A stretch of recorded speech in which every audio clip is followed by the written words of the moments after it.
हमारे साथ इस समय है सघन मुक्तान जी और आज हम इनसे एक बहुत ही गंभीर विषय पर बात करने वाले हैं।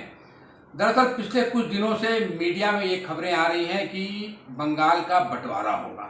हालांकि अभी न ही केंद्र सरकार और न ही राज्य सरकार इस पर कुछ बोल रही है, लेकिन बीजेपी के एक सांसद ने उत्तर बंगाल को केंद्र शासित प्रदेश बनाने की मांग करके इस चर्चा को और गर्म कर दिया है।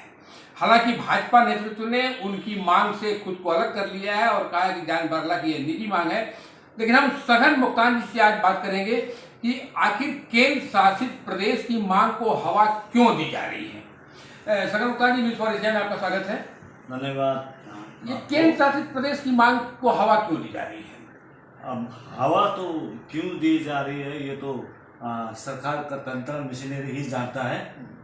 क्योंकि ये हवा तो मीडिया से ही आया था, डिजिटल मीडिया, छोटी मोटी डिजिटल मीडिया एडिटोरियल से आया था। ये सरकार का मैंने पिछली बार में बोला था, सरकार का कोई आधिकारिक नोटिफिकेशन नहीं है। लेकिन सरकार की तरफ से कोई खंडन भी इसका नहीं आया कि ऐसा कोई विचार नहीं है।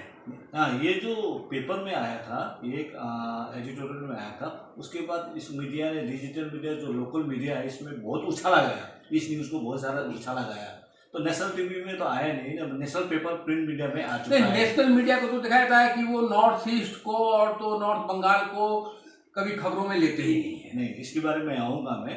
ये नॉर्थ बंगाल, ये जो अलीपुरद्वार का जो बीजेपी सांसद है जॉन बारला, ये आदिवासी समुदाय से आते हैं, ठीक है ना। वोट से भी उन्हीं की वजह से जीता है बीजेपी के, और आदिवासी जनसमूह की वजह से जीता है। मगर ये उनका व्यक्तिगत विचार भी हो सकता है। बीजेपी ने तो अभी तक कोई बोला भी नहीं है, कोई नोटिफिकेशन। इवन दार्जिलिंग का जो सांसद राजू बिष्ट जी, उन्होंने भी खंडन किया है इसका कि ये उनका निजी मामला है। मगर कुछ सांसद, जैसे जलपाईगुड़ी का सांसद हो, कुछ बिहार का सांसद, उन्होंने इसमें सहमत जताया है। मगर ये गोरखालैंड के लिए, गोरखाओं की भावना के लिए, गोरखाओं का पहचान के लिए प्राणघातक। तो क्या गोरखा स्वीकार कर पाएंगे केंद्र शासित प्रदेश यदि बन जाए तो? नहीं, केंद्र सरकार का शासित अंतर्गत, भारत के अंतर्गत अगर कोई यूटी, यूनियन टेरिटोरी देता है गोरखालैंड के नाम पे, और गोरखालैंड जो क्षेत्र हम लोगों ने लिया हुआ है, अगर वो देता तो ठीक है। मगर उत्तर बंगाल अलग राज्य या केंद्र शासित राज्य बनाए, ये स्वीकार नहीं, ये गोरखा किसी भी गोरखाओं को स्वीकार नहीं होगा। हाँ, ये हो सकता है कुछ चुनिंदा नेता जो अपने को नेता समझते हैं, हो सकता है वो सहमत करे, जैसे बिमल गुरु ने अभी सहमति जताई है इसमें। हाँ, मगर वो सारा संपूर्ण भारत का गोरखाओं का नेता तो है ही नहीं ना। हाँ, अपना अपना प्रदेश में गोरखाओं का अपना अपना वो है, नेतृत्व वृंद है। यहाँ भी है, यहाँ भी तो बहुत 13 पार्टी है। मतलब गोरखा कभी केंद्र शासित प्रदेश स्वीकार नहीं करेंगे? नहीं, गोरखा अगर देखिए, हमने मांगा है गाय को, हाँ, बछड़ा तो नहीं मांगा है। अगर गाय आएगा तो बछड़ा भी आएगा। हमने तो अलग राज्य, भारत के संविधान के अंतर्गत भारत में ही अलग राज्य, केंद्र शासित राज्य हमने तो मांगा नहीं है ना। हमने तो सोचा भी नहीं है। ये हवा पेपर में आ रहा है, डिजिटल मीडिया में आ रहा है, कोई ये लोग ये भी कह रहा है कि अगर गोरखालैंड अलग राज्य नहीं देता है तो केंद्र शासित राज्य भी दे सरकार।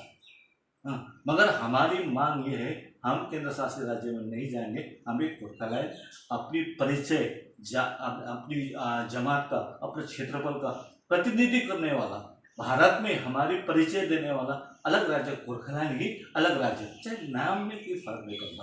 नाम कुछ भी हो, लेकिन जो गोरखा संस्कृति, जो गोरखा भाषा क्षेत्र है, उतने का ही अलग राज्य चाहिए। अलग राज्य, जैसे ये कुमारग्राम, अलीपुरद्वार के कुमारग्राम तक है हमारा एक प्रपोज, हम लोगों ने मैप लिया हुआ है। दार्जिलिंग, तराई, डुवर्स में 3 जिला हो गया।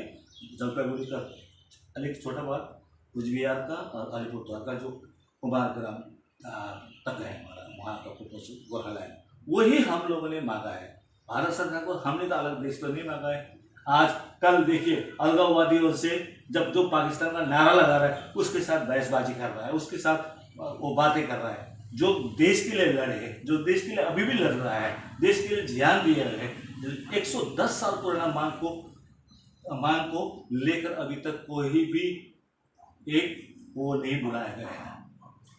एक ही बीजेपी ने वादा किया था पीपीएस का, परमानेंट पॉलिटिकल सॉल्यूशन, गोरखाओं की समस्याओं को लेकर के। इस पर अब कोई चर्चा नहीं होती है। क्योंकि चुनाव खत्म हो गया ना। हर चुनाव में, चाहे गोरखालैंड हो, ये पश्चिम बंगाल के अंदर हो या किसी भी राज्य में, जैसे बहुत सारे समस्या है ना, छोटे राज्य को मांग बहुत सारे जगह, जैसे अब जंगल महल कुछ बिहार में शुरू हो गया ना, जंगल महल उसका भी शुरू हो गया ना। ये चुनाव के नजदीक में ही एक लॉलीपॉप की तरह आता है, सरकार ये लॉलीपॉप खिलाता है। पीपीएस एक लॉलीपॉप था, लॉलीपॉप ही था।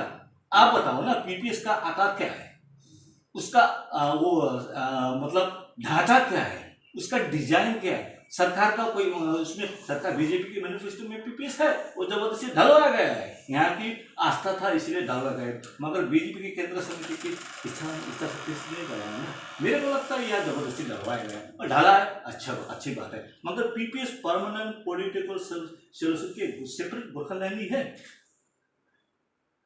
या एक कोई जैसे डीजेसी जीटी की तरह एक अपग्रेड वर्जन है, एक लॉलीपॉप की तरह है, कुछ आर्थिक सहयोग मदद दे दो और चुपचाप रहो। ऐसे तो हम नॉर्थ ईस्ट काउंसिल में डालने से भी तो हमें वहां से भी तो पैकेज मिलता है, मगर नॉर्थ ईस्ट काउंसिल में डालकर हमें क्या बोले, हमें तो पैसे नहीं चाहिए ना, हम सफिशिएंट है, हमारे पास हमारे तीनों जिला में जो गोरखालैंड प्रपोज एरिया है उसमें बहुत सारे नेचुरल रिसोर्सेस है।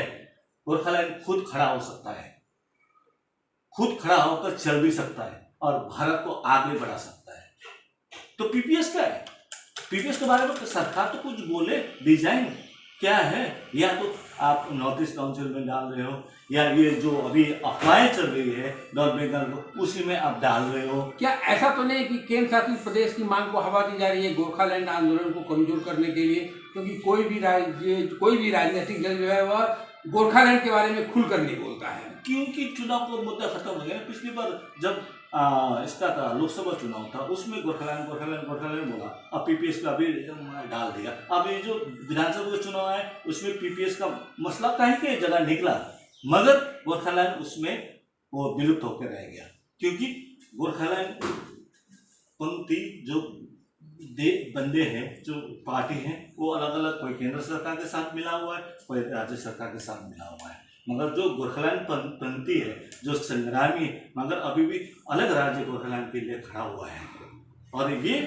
आगे तक बहुत चलेगा। अगर अब जैसे ही बीजेपी ने 2024 में कुछ ना कुछ होगा बोल के रखा है, हम भी वो कर सकते हैं। कुछ साल, इतने साल हम लोग चुपचाप कर बैठे, लो चलो 2024 में भी हम देखेंगे उसके बाद क्या होगा।